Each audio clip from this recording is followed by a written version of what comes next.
कितनी सफल रही ट्रंप पुतिन की बैठक? यूक्रेन भारत के लिए क्या कुछ इस बैठक से निकला? आइए जानते हैं ट्रंप और पुतिन की अलास्का में हुई बैठक का क्या नतीजा निकला है। दोनों नेताओं ने बैठक से निकलने के बाद बातचीत में प्रगति का दावा किया। हालांकि ये किस तरह की प्रगति रही, दोनों देशों के बीच किसी तरह का समझौता न होने के क्या मायने हैं, इसके अलावा भारत के खिलाफ रूस से तेल खरीदने के लिए अतिरिक्त टैरिफ लगाने के अमेरिका के फैसले में आगे क्या होगा।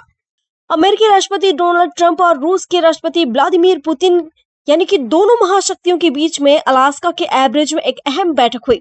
बीते 10 साल में यह पहली बार था जब पुतिन ने किसी सम्मेलन में हिस्सा लेने के लिए अमेरिका का दौरा किया। वहीं किसी अमेरिकी राष्ट्रपति से यह उनकी 4 साल बाद मुलाकात थी।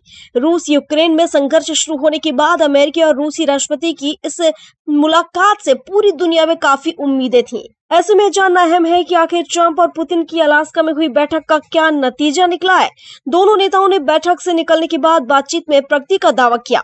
हालांकि ये किस तरह की प्रगति रही, दोनों देशों के बीच किसी तरह का समझौता न होने के क्या मायने हैं, इसके अलावा भारत के खिलाफ रूस से तेल खरीदने के लिए अतिरिक्त टैरिफ लगाने के अमेरिका के फैसले में आगे क्या होगा, आइए जानते हैं।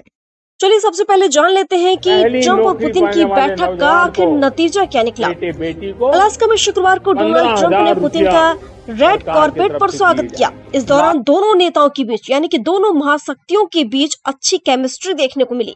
पुतिन ने ट्रंप की खास बीस्ट कार में कार्यक्रम स्थल तक का सफर किया। इसके बाद दोनों ने बंद दरवाजे के पीछे अपने सलाहकारों और विदेश मंत्रियों के साथ रूस यूक्रेन संघर्ष पर करीब 3 घंटे तक चर्चा की। दोनों महाशक्तियों के बीच वार्ता हुई। इसमें रूस यूक्रेन के बीच चल रहे युद्ध में संघर्ष विराम लागू करने पर भी सहमति बनी। दोनों महाशक्तियों के बीच में वार्ता हुई। इसमें रूस यूक्रेन के बीच चल रहे युद्ध में संघर्ष विराम लागू करने पर सहमति बनी नहीं। ट्रंप पुतिन ने बैठक के बाद कहा कि कई मुद्दों पर सहमति बनी है, लेकिन न तो ट्रंप और न ही पुतिन और उनके अधिकारियों ने इसका ब्यौरा दिया है। अब जान लेते हैं कि अलास्का बैठक से पुतिन को आखिर क्या कुछ फायदा हुआ है। एंकरेज में भले ही ट्रंप और पुतिन के बीच यूक्रेन में शांति स्थापित करने पर सहमति न बनी हो, लेकिन इसे पुतिन के लिए कई पहलुओं पर जीत के तौर पर देखा जा रहा है। अमेरिका में पुतिन की वापसी अपने आप में एक जीत के तौर पर देखी जा रही है, खासकर जिस तरह ट्रंप ने रेड कार्पेट पर उनका स्वागत किया, वह भी ऐसे समय में जब पश्चिमी देशों ने रूस को यूक्रेन के युद्ध के लिए अलग थलग करने का फैसला किया है। पुतिन ने बिना रूस के लिए किसी नकारात्मक समझौते के ही अलास्का छोड़ दिया, बल्कि इस दौरान रूसी राष्ट्रपति ने ट्रंप के साथ अपनी करीबी को ज्यादा दर्शाया।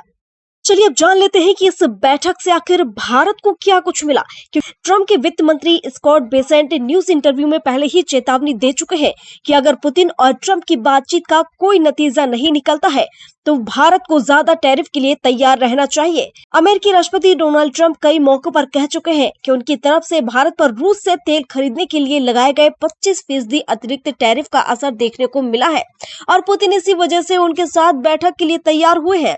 ऐसे में अलास्का बैठक के बाद भारत का अपने सबसे बड़े निर्यात केंद्र अमेरिका से आगे भी व्यापार में संघर्ष जारी रह सकता है। हालांकि डोनाल्ड ट्रंप ने हाल ही में एक सवाल के जवाब में कहा है कि अगर मुझे भारत पर और टैरिफ लगाने पड़े तो मैं जरूर करूंगा, लेकिन हो सकता है कि मुझे ऐसा करने की जरूरत ना पड़े।